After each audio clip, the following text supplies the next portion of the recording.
Well, apple season is upon us, and we're always looking for fun recipes to utilize apples, and Christina Hitchcock always has a good recipe. Oh, this one's a gem, Jackie. All right, I love this one. We are making apple fritters. This is an old-fashioned classic recipe, and they are incredible, and they're also super easy.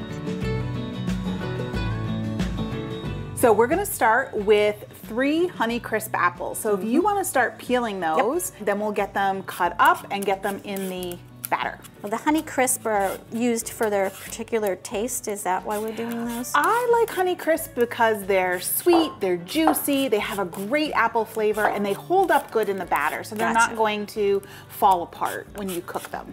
But you could use whatever apple variety you like. Yeah, so you chop it in like larger chunks, or you more of a smaller I'm gonna go into smaller bite-sized chunks, just so you don't get anything too big when you take a bite of the fritter. Okay, so we have our apples peeled and we're ready for our next step. Yep, so now we're going to make our batter. So here I'm going to add some flour, just regular all-purpose flour, and then a little sugar to sweeten everything up, and then a little baking powder. That's gonna give it some rise and make sure that our fritters fluff up and they're nice and pillowy. Nice. A little bit of salt and cinnamon. So I'm just going to take this and just get these dry ingredients just kind of whisked together so that they're blended before we add the wet ones to it. So I made like a little divot in the middle of the bowl, and we're going to add 2 eggs. Okay, and then to that, we're going to add some milk. Now, I like to use whole milk when I'm baking. I think the added fat just gives it a little something, but you can use whatever you have on hand.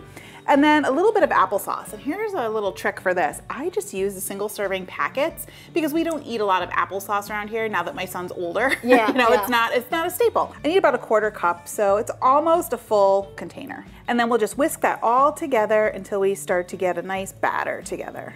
So you might want to use a whisk or a spatula. I like the whisk just because we're working those eggs in there, and you don't want to overmix it, so just when everything comes together. Yeah. So I'm going to put these aside, and then I'm going to add all of these apples. Nice. We got quite a bit from those 3 apples. I know, they were big ones, weren't they? Yeah, for sure. All right, so I'm just going to fold these into the batter. Basically, you just want all of the apples to be coated in batter. Okay, so here I have some canola oil. You can use canola oil or vegetable oil, just any light flavored oil. And I heated it up to 375 degrees. So that's my thermometer, just keeping us in check, making sure that temperature stays consistent. So I got it up high, I turned the burner off so that it stays there, but I might turn it back on. To keep that temperature, correct. So I have a 1/4 cup scoop here, and we'll get it in our oil. Oh, yeah, nice sizzle going there. Looks so good. Yeah. Now, how do we know when it's done? Okay, so we're going to cook them for about 3 minutes per side. So just keep an eye on that temperature, because as you put the dough in, it's starting to go down. Yep, it's starting to go down. But they're just gonna cook here. Get a nice sizzle going. Okay, it looks like our first one is done here. Beautiful. You can see it's perfectly golden on all the sides. I'm not gonna touch it. It is hot. So I'm laying it on a paper towel lined baking sheet. Okay. Just to absorb some of that extra fat. And I find that a slotted spatula works great for this. Yeah, really good idea.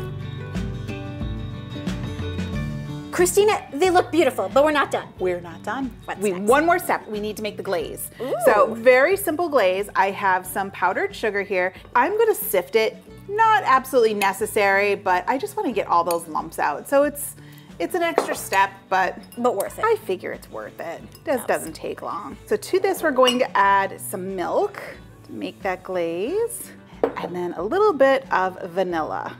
So I never measure vanilla. I probably should, but I don't. Now, if your glaze is too thin, you can always just add more sugar to thicken it up. But with this, you almost want a thinner glaze because you just want it to coat the fritters. So very simple process. So these have been cooling for just a little bit. I'm just going to dunk them, and I just use a couple forks to move them around.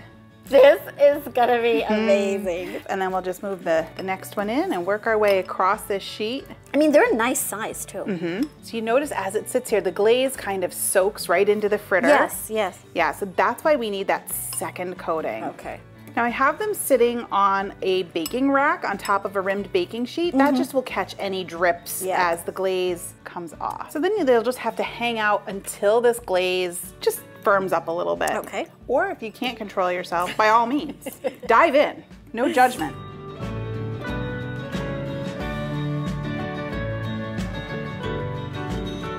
Christina, these look fantastic. Oh, and they smell so good too. It smells just like fall in here. It's the perfect dessert, and we thank you for making these for us today. My pleasure. And why don't you tell everybody about your website and how they can get the recipe and many more recipes? Sure. Well, you can find this recipe and so many more easy recipes at www.itisakeeper.com.